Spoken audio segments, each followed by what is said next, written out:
سألت أحبتي ما كان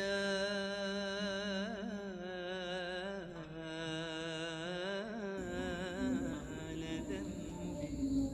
Assalamualaikum warahmatullahi wabarakatuh. Alhamdulillah sallallahu wasallam wa baraka ala Rasulillah wa ala alihi washabihi wa mawala ma ba'd. Qalu subhanaka la ilma lana illa ma 'allamtana innaka antal alimul hakim. Allahumma 'allimna ma yanfa'una wanfa'na bima 'allamtana zidna 'ilman wa fahma akhrijna min dhulumatil wahm wa akrimna bi nuril fahm waftah 'alaina bi ma'rifatil ilm zain akhlaqana bil ilm. Ya Arhamar Rahimin, kita sampai pada pertemuan kedua dalam pembahasan Fathul Izar, kitab Fathul Izar yang ditulis oleh Kiai Haji Abdullah Fauzi, pengasuh Pondok Pesantren Al-Anwar Kewagian Kediri. Qala al-muallif hafizahullah ra'ah wa nafa'ana bih bi ulumihi bi ulumi sa'ir salihin amin. Ilam, ketahuilah, anna nikah sunnatun marghubah. Sesungguhnya pernikahan itu adalah amalan sunnah yang digandrungi, disenangi. Wa tariqah mahbubah adalah juga cara atau jalan yang sangat digandrungi, disenangi. Lianna bihi baga' at-tanasul wa dawam at-tawasul. Karena di dalam akad pernikahan ada hikmah yang tersirat dan tersurat juga, yaitu baga'at tanasul, berkesinambungannya keturunan atau tetapnya adanya keturunan, wa dawamat tawasul, dan dengan pernikahan akan tetap menjadi sebab terjalinnya sebuah hubungan yang asalnya jauh menjadi dekat, yang asalnya hanya memiliki satu keluarga akan menambah keluarga dengan adanya besan dan pernikahan itu. Mengapa sunnah marghubah? Karena di dalam usul fiqh itu ketika ada perintah pada sesuatu yang memang pada dasarnya sesuatu yang diperintah itu digandrungi dan disenangi, artinya seandainya tidak disuruh, itu adalah menjadi kebutuhan atau menjadi sesuatu yang disenangi oleh umat manusia, maka perkara yang diperintah itu tidak akan melahirkan hukum wajib tapi sunnah. Apabila yang diperintahkan itu memang sesuatu yang digandrungi seperti pernikahan ini. Faqad harradahu syari' al-hakim. Jadi Gusti Allah Subhanahu wa taala memang harradah, memberi semangat, memotivasi kita untuk melaksanakan satu bentuk ibadah pernikahan ini. Faqala azza min qail. Kemudian Allah berfirman dalam satu firman-Nya, a'udzubillahi minasyaitonir rajim, fankihu ma taba lakum. Nikahilah ma taba lakum, sesuatu yang membuat senang padamu. Yang kamu senangi siapa? Minan nisa, dari perempuan, bahkan di sini dinyatakan matsna wa thulath wa ruba'.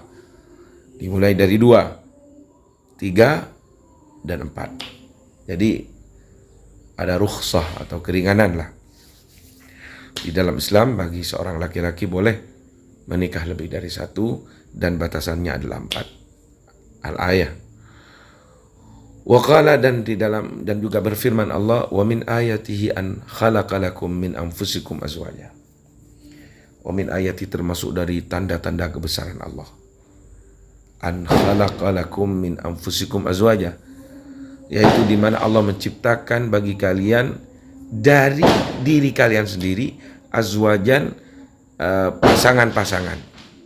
Jadi ada istilah kalau perempuan itu adalah tulang rusuk daripada lelaki, seperti halnya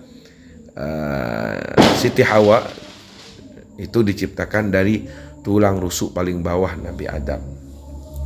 Jadi khalqun itu mencipta. Berbeda dengan ja'ala kalau di tafsir itu. Kalau khalqun itu memang Allah sendiri yang tidak ada campur tangan orang lain. Tidak ada campur tangan selain Allah. Allah sendiri yang melakukannya. Khalaqah. Sedangkan ja'ala ini karena di tafsiran ada andil manusia juga untuk terjalinnya sebuah kesuksesan dalam istilah ja'ala itu. Jadi di sini kan dinyatakan khalaqa min anfusikum azwaja. Artinya ketika itu adalah istri kamu, maka berarti itu adalah jodoh kamu. Litaskunu ilaiha, tujuan daripada kita diciptakan untuk berpasang-pasangan. Litaskunu ilaiha, agar engkau menjadi tenang kepada perempuan itu. Wa ja'ala bainakum mawaddah, ini ja'alah kata para mufassir, wa ja'ala bainakum mawaddah wa rahmah, dan Allah jadikan di antara kalian mawaddah, rasa cinta, wa rahmah, dan belas kasih. Jadi ja'ala ini dibutuhkan andil manusia juga untuk melestarikan kehidupan sebuah rumah tangga. Jadi harus benar ada usaha kita untuk menciptakan kasih sayang, menciptakan cinta itu di antara suami istri. Al-ayah, wa qala wankihu, wa qala, dan berfirman Allah, wankihu al-ayama, dan nikahilah orang-orang yang kosong, tidak punya perempuan-perempuan yang kosong, artinya tidak punya tunangan. Minkum, dari kalian, wassalihin, dan orang-orang yang saleh, min ibadikum, dari min ibadikum, dari budak-budak kalian, kaulo, kalau di sini wa imaikum, dan budak perempuan-perempuan kalian, iyakunu fuqara, jika mereka dalam kondisi kefakiran, yughnihumullahu min fadli, maka insyaallah dengan menikah ia akan menjadi kaya. Allah akan membuat mereka kaya. Al-ayah, wa min ighnaihi ta'ala lahum anna ar-rajula qabla dukhulihi fi qaidin nikah lahu yadan wa rijlan wa aynan wa ghairiha min al-jawarih bi hiddatiha faqad, walakin kullama dakhala fihi sarat tilka al-a'dha tatadha'af dha'fain bi ziyadati a'dha'i zawjatihi ilaiha. Ini wa min ighnaihi ta'ala lahum,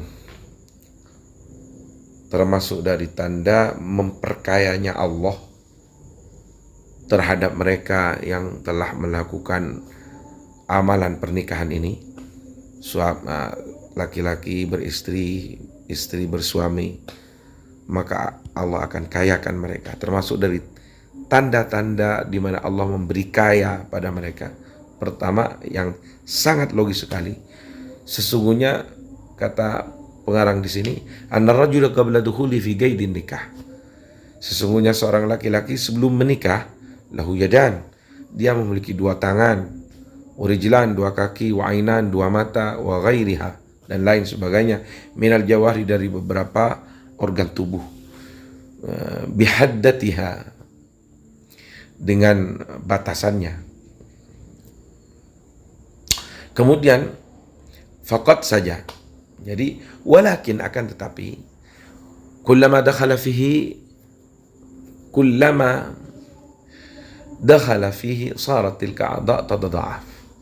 Ketika seseorang telah memasuki zona pernikahan, maka organ-organ yang hanya dua macam itu, tangan dua tangan, mata dua, telinga dua, dengan memasuki pernikahan itu sarat tilka al-a'dha tatadha'af, maka organ tubuhnya akan menjadi bertambah, menjadi berlipat, difain menjadi dua kali lipat, bizadati a'dha'i zaujati, yaitu manakala ketika ditambah dengan anggota organ tubuh dari istrinya. Di sini logis daripada letak kekayaannya. Artinya biasanya ia melakukan hal-hal, seorang lelaki ketika ia tidak beristri, biasanya ia melakukan hal-hal yang ia butuhkan sendiri. Dengan adanya istri akan terbantu sedikit. Juga demikian itu perempuan, ketika ia sendiri, ia mungkin tidak bisa mendapatkan hal yang lebih dari apa yang ia inginkan. Dengan adanya suami, ia bisa memiliki baju yang bagus misalkan ini. Jadi ini logisnya daripada yughnihimullahu min fadli. Jadi ilaiha illa ala tara annal arusa idza galat lil aris. Apakah kamu tidak melihat ketika seorang manten perempuan berkata kepada manten laki-lakinya, liman yadak, bagi siapa dua tanganmu? Qala laki, maka suaminya akan berkata, dua tanganku adalah untukmu. Wa idza galat lahu, dan jika si istri ini berkata pada suaminya, liman anfuka, bagi siapa hidungmu tuh? Qala laki, suaminya akan berkata, hidungku ini tuh untuk kamu. Wa idza galat lahu aidan, dan jika, ini ilustrasi daripada tahqiq atau ingin merefleksikan bagaimana ighna itu, ketika seseorang telah menikah akan Allah jadikan ia kaya. Ini refleksinya begitu. Jadi jika seorang istri berkata juga kepadamu, liman ainak, bagi siapa dua matamu? Kala, maka suami akan berkata lah pada istrinya, mujiban dengan menjawab, mu'nisan dan membuat hatinya senang, laki, untukmu. Wa hakadha wa qala sallallahu alaihi wasallam, dan demikian pula wa qala sallallahu alaihi wasallam, dan berkata Rasulullah sallallahu alaihi wasallam, ya ma'syaras syabab man istata'a minkumul ba'a falyatazawwaj. Kata Rasulullah, sabda Rasulullah, barang siapa di antara kalian, man istata', ya ma'syaras sabab, wahai para pemuda, man istata' minkumul ba', barang siapa di antara kalian yang mampu di dalam masalah biaya, sudah punya biaya, falyatazawwaj, maka hendaknya ia cepat menikah. Fa innahu aghaddu lil basar, karena pernikahan itu adalah sarana agar kita lebih tidak jelalatan matanya, akan lebih menutup mata kita dari hal-hal yang maksiat. Wa ahsanu lil farji, dan dengan menikah kita berarti memberi perisai, perlindungan terhadap kemaluan dan kehormatan kita. Begitu kata Rasulullah atau sabda Rasulullah al-hadits. Wal ba'a, yang dimaksud ba'a di sini adalah an-nafaqah dhahirah. Adalah yang dimaksud biaya di sini adalah nafkah atau belanja dhahirah wal batinah. Tidak hanya belanja yang dhahir, tapi al-batinah juga kebutuhan biologis atau bersenggama seperti yang dijelaskan di depan itu. Kama qila, seperti yang dinyatakan, wa qala aidan, itu seperti yang ditafsirkan oleh ulama begitu. Yang dimaksud ba'a zahira batinah, yaitu biaya atau kekuatan, kemampuan nafkah zahir dan batin. Nafkah zahir yaitu kebutuhan luar, nafkah batin adalah persenggamaan atau itu kebutuhan biologis. Kemudian waqala aidan, dan Rasulullah juga bersabda, tazawwajul alwadud, nikahilah perempuan-perempuan yang tidak perempuan-perempuan yang banyak anaknya, yang memang dikenal sebagai keturunan orang yang banyak anaknya, alwadud dan baik. Fa ini mukathir bikumul umama, karena kata Rasulullah, saya ikut berbangga-bangga dengan umat yang banyak. Jadi saya itu membanggakan umatku dengan banyaknya umat yaumul kiamat, di hari kiamat.